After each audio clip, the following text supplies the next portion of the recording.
Tonight at 10, the Prime Minister's former chief advisor, Dominic Cummings, accuses Boris Johnson of putting politics ahead of people's lives during the pandemic.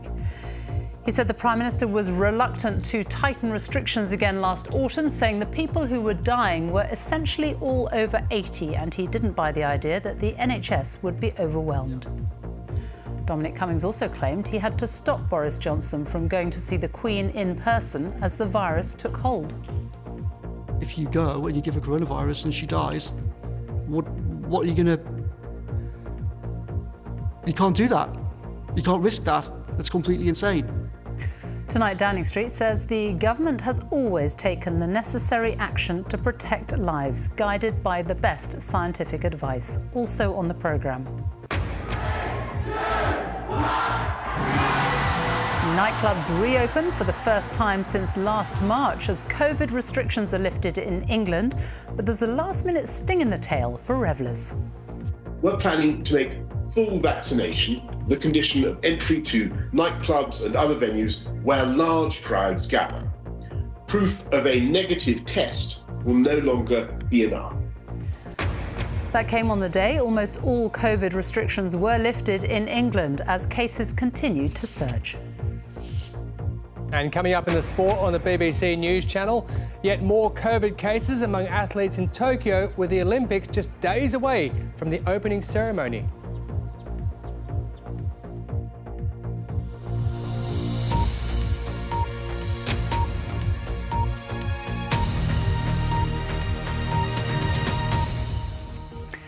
Good evening. The Prime Minister's former chief advisor, Dominic Cummings, has claimed that Boris Johnson resisted tightening coronavirus restrictions again last autumn because the virus mainly affected the elderly. In a series of WhatsApp messages seen by the BBC, Boris Johnson appears to say that the people who were dying of COVID were essentially all over 80, and he didn't buy the idea of the NHS being overwhelmed. In his first broadcast interview since leaving Number 10 last November, Dominic Cummings has accused Boris Johnson of putting his own political interests ahead of people's lives. Tonight, Number 10 said the government has always taken the necessary action to protect lives, guided by the best scientific advice. Here's our political editor, Laura KUENSSBERG, warning her report contains flashing images. Let's go into record, guys. Yeah, is everybody happy? No one was closer to the Prime Minister in government. Since their bitter fallout, no one's been more vicious than him. Architect of the Brexit campaign, agitator in Number 10, and top advisor in the pandemic. Looking back to last autumn when coronavirus crept back, what does he now claim went wrong? The Prime Minister's attitude was that essentially the first lockdown was a disaster. We should never have done it. He thought we should never have done the first lockdown. He said we should never have done the first lockdown. He said that repeatedly in meetings in Number 10. By the middle of October then, this debate is still going on. His attitude at that point was a weird mix of partly it's all nonsense and lockdowns don't work anyway, and partly, well, this is terrible, but the people who are dying are essentially all over 80, and we can't kill the economy just because of people dying over 80. It's a very serious claim to make. What evidence do you have of that? Well, lots of people heard the Prime Minister say that. The Prime Minister texted that to me and other people. In a series of WhatsApps to aides shared with the BBC from the 15th of October, Boris Johnson appears to say, the age of COVID patients dying was above life expectancy, so get COVID and live longer. Going on to say, I no longer buy all this NHS overwhelmed stuff. A lot of people listening to you today might just think, this is revenge. You lost the argument, you lost your job, and now you're angry, and so you're attacking. It's revenge, isn't it? No, it's not about revenge. It's about, and also, it doesn't matter if it's personal. It doesn't matter if people are upset. A lot of people have a pop at me, but you don't see me crying about it. The reason why I'm speaking out is I want people to be thinking about these questions. How are we governed? How does power actually exercised in Number 10? What sort of things should be more transparent? At the end of October, national lockdown returned, and Downing Street told us, since the start of the pandemic, the Prime Minister has taken the necessary action to protect lives and livelihoods, guided by the best scientific advice, and prevented the NHS from being overwhelmed through 3 national lockdowns.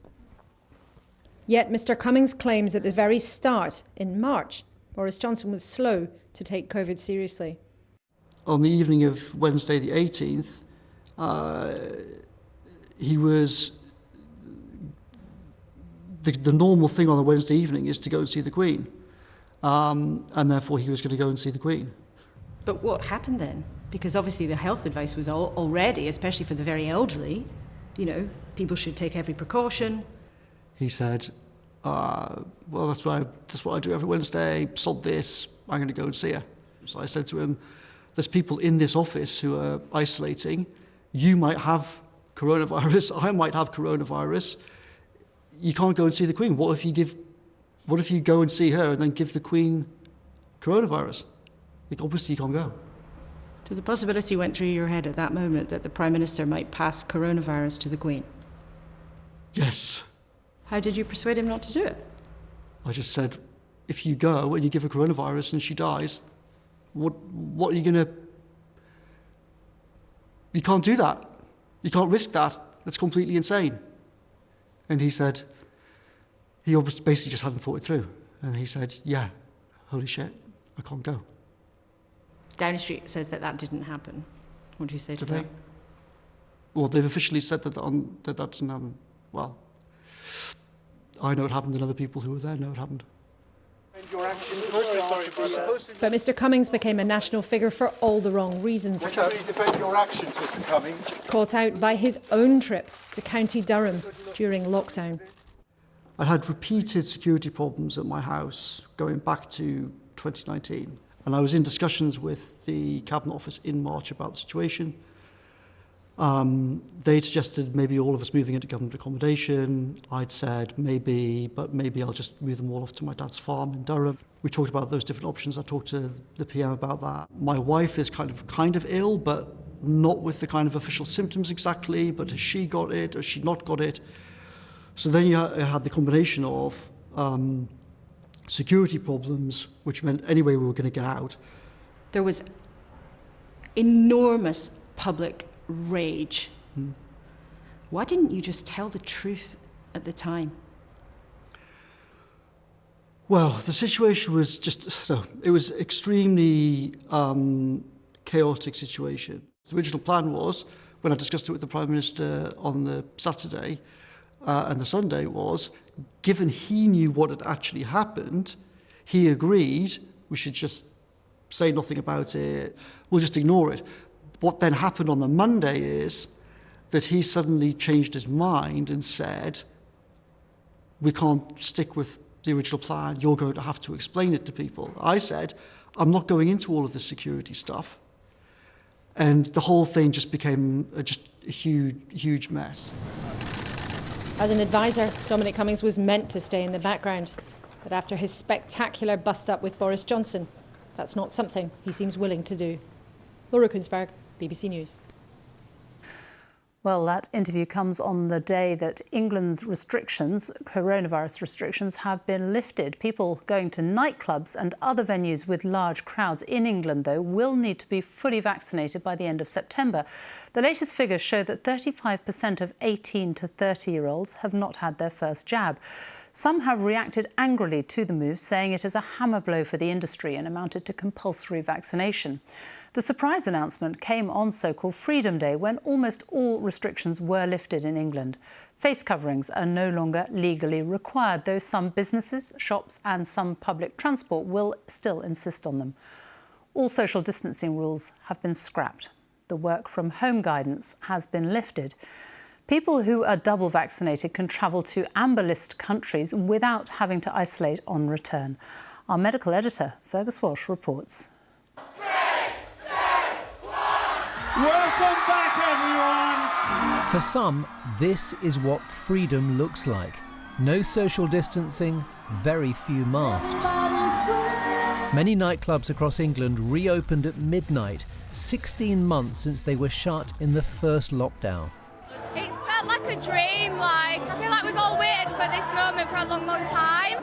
I can literally not stress how much I miss being able to go out and just dance and just have a laugh. Like, it's been the best night. But from the end of September, full vaccination will be a condition of entry to crowded venues like this. We want people to be able to take back their freedoms. The Prime Minister, self-isolating at Chequers, said proof of a negative test wouldn't be sufficient. Are you effectively giving people an ultimatum? Get vaccinated soon or you'll be denied entry to crowded venues? Everybody has had an offer over 18 to get a vaccine. 3 million of the 18 to 30-year-old group have yet to take it up. All we're saying is, come on, folks, this is it. You won't regret it. It's the right thing to do. Right the way across the world, we've seen that nightclubs and venues where you've got lots of people indoors, crowded together, are a focus for potential super spreading events. But the plans have left the nighttime economy reeling. It's devastating news. I mean, Freedom Day has all but lasted 17 hours, and then we've been hit with this overwhelming bombshell that September things are going to change again. So many people are angry and frustrated at this announcement. Remember why all this matters. The number of COVID patients in hospital is just 1/10 of the level last winter, but has doubled in 2 weeks as cases soar. Vaccination dramatically cuts the risk of dying and helps prevent the virus from spreading. And Labour wants face coverings to remain mandatory. Lifting all restrictions in one go is reckless. And doing so when the Johnson variant is clearly out of control risks a summer of chaos. And you, Daddy? Sophie is 14. She has Down syndrome and is vulnerable to infection, so has been kept off school for much of the pandemic. Sophie will now be eligible for the Pfizer vaccine, along with other 12 to 15-year-olds in at-risk groups. It means that we can move forward. The last 18 months have been very challenging for us as a family and very stressful at times.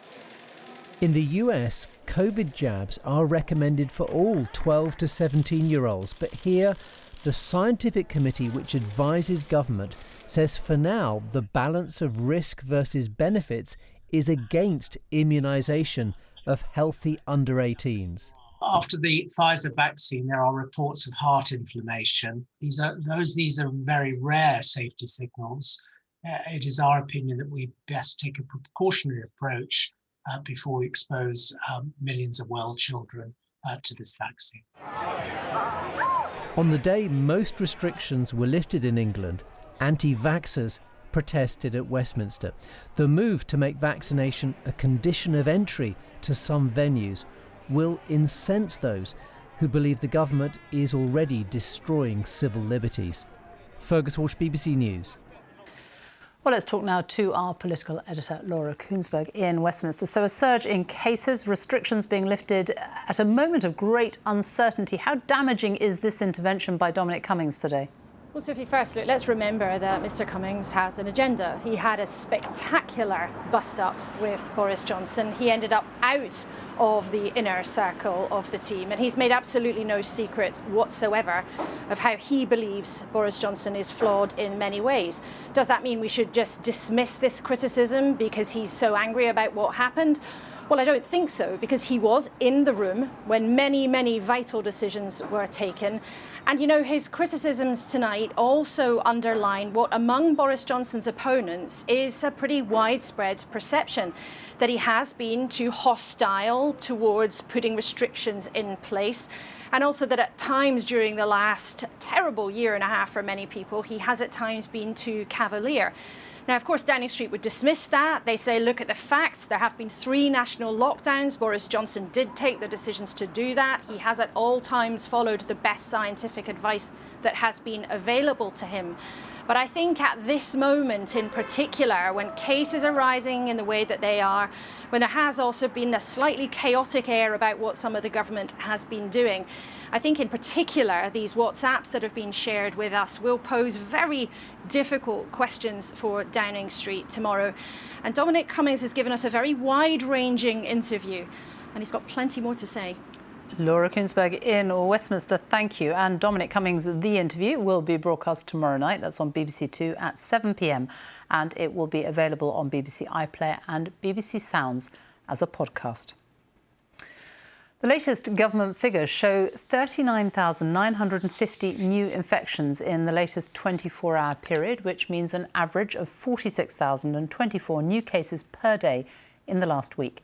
There are just over 4,000 people in hospital with coronavirus. The UK's chief scientific advisor today said 60% of those being admitted are unvaccinated. 19 deaths were recorded in the last 24 hours. Just over 18,000 people have received a first dose of a vaccine in the latest 24-hour period. That is the lowest number since the UK's vaccination programme began. More than 46 million people have now had their first jab. That's 87.9% of the adult population. And just over 36 million people are now fully vaccinated. That's 68.5% of all UK adults. Well, the government has announced that vaccinated workers in some critical industries will be exempt from the self-isolation rules. The changes will cover the police, air traffic controllers, some rail workers and other fields considered crucial to public welfare.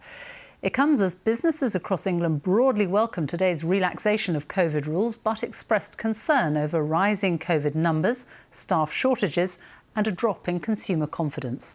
Our economics editor Faisal Islam reports from York. The grand reopening in York.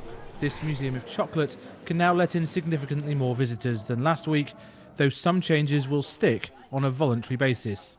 We do advise that you wear your mask, so that's totally fine. Our visitors are telling us that they want us to be cautious. They want to remain careful and they want us to look after them.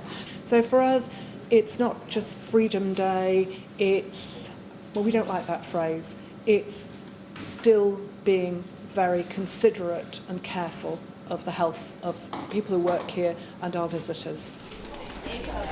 On the main tourist route close to York Station, for the second half of July it is not busy. Domestic tourists are not making up for missing international ones, mainly from the US and China. Hello. Morning. New cafes continue to focus on takeaway business. We're here at last. We're open.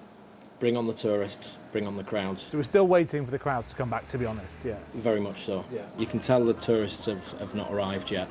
The international tourists, that is. Better news around the corner. The reopening has helped this newly refurbished hotel to get fully booked out by domestic tourists. If not now, when? But now the issue is about much needed staff being told to isolate by the COVID app. There was already a staff shortage in hospitality. Now that's being compounded by the fact of people self-isolating. So the demand for customers is there, but trying to service it is very hard work. The lifting of compulsory restrictions is a major milestone on the pathway back to economic normality. But it isn't everything, because much of the economic impact arose from people voluntarily deciding that they didn't want to mix socially because of the risk of the virus. That should get much better from now on. As people return to cinemas and restaurants and cafes, how much so will determine the strength of the economic bounce back. On the outskirts of the city, this supplier of fine coffee says business is up and prices will be too, as cafes cope with fewer customers. It's going to be very, very difficult, and I think a lot of cafes will be keeping a very close eye on what's going on, because the revenue that is required to pay for the rent rates is huge. So stand by for some price rises, perhaps. The world looks to an experiment in England for the economy. No one here wants to be marched back down from the top of the hill. Faisal Islam, BBC News, in York. Scotland has also lifted more restrictions today, but more cautiously than England. More people will be allowed to meet indoors and attend weddings and funerals, but there'll still be limits on outdoor meetings, and using face coverings in public settings will remain in place for some time to come. Here's our Scotland editor, Sarah Smith. After 16 months apart, the North Lanarkshire Chiefs are jumping with joy to be scoring baskets once again as adult indoor contact sport resumes today. Scotland's now in level 0 COVID rules, but 0 does not mean none. Here, many restrictions do remain. After so long when you haven't been able to practice, how was it? It was brilliant. Do you know what? Not just the physical benefits of getting back to basketball, but mentally as well. You know, it's been a tough year, 18 months for everybody, and being able to, burn off some steam, de-stress a bit, and kind of calm down a bit after getting back in there. It's just brilliant. But there's little appetite for relaxing the restrictions further in Scotland. I don't think it's the right time just now. I think obviously cases are probably a wee bit too high for me. I think if I was to walk about and see people without masks, I'd be a wee bit uncomfortable. Face masks are still mandatory in all indoor public places and on public transport. On a day like this, meeting outside is a good option. Up to 15 people can now do that. 10 people from 4 households are allowed in a cafe or a pub, with only 8 in someone's home. Throughout the pandemic, Nicola Sturgeon has adopted a more cautious tone and tighter restrictions. Now she says talk of Freedom Day in England is not sensible and the rules must be relaxed gradually. The Scottish Government hope that they can lift the remaining restrictions here next month on the 9th of August. Experts are sceptical about a situation where in Scotland restrictions remain whilst infection rates are falling, as England opens up in the face of rising rates. Do you feel more comfortable here in Scotland, where there are still quite a few restrictions in place, than you would if you were in England from today? The thing I particularly welcome is the requirement for face coverings. I don't want to be sitting on a busy train or a bus with people without a covering when we have somebody near us who's vulnerable. I just don't find that acceptable. Scotland's largest vaccination centre has just closed its doors as the government's under pressure for not having double jabbed more adults. All should have been offered a second vaccination by mid-September. Sarah Smith, BBC News, Glasgow. So what are the rules now in the rest of the UK? Well, in Wales, the government hopes to move to alert level 0 on the 7th of August, which would remove limits on numbers meeting inside. All premises, including nightclubs, would be allowed to reopen, although face coverings would still be required in most indoor public places. And in Northern Ireland, more restrictions will only be eased next Monday if approved at a review this week. That includes the reopening of theatres, an increase on numbers able to meet inside and in private gardens, and social distancing rules lifted entirely in outdoor settings. The United States has warned its citizens to avoid travel to the UK because of high COVID rates here. The UK has been raised to the highest threat level in the American monitoring system, saying even double-jabbed visitors to the UK remain at risk.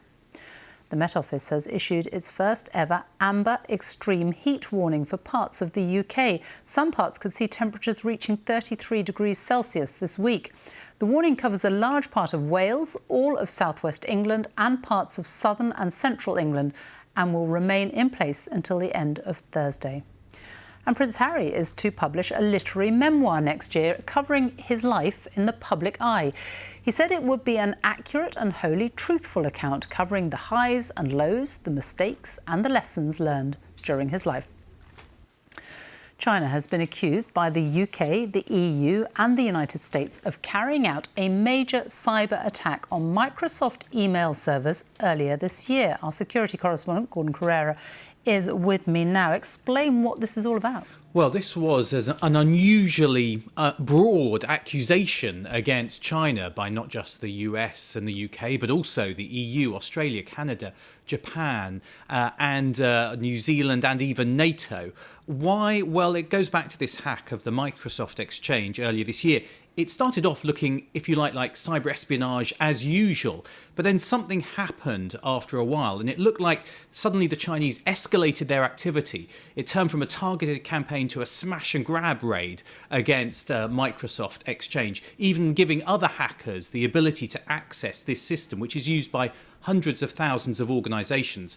That both alarmed and puzzled Western intelligence agencies, who were surprised by this kind of activity and led to that accusation today against China. Now, will it make any difference? Well, China has denied this in the past. It's likely to do so again in the future. There are no sanctions associated with it. The hope is that this kind of pressure will lead to a change of behaviour, but it may just raise the temperature between the West and China. Gordon Carrera, thank you. And we end tonight with the easing of restrictions in England. And while many have cause to celebrate, others feel the changes are happening too soon. John Kay has been gathering some contrasting views on what some people were calling Freedom Day. In Swindon, it didn't look or feel like a moment of liberation. It seems new habits die hard. Rules change today. How does that make you feel? Doesn't make me feel any different. You know what I mean? Because I'm still going to continue wearing my mask.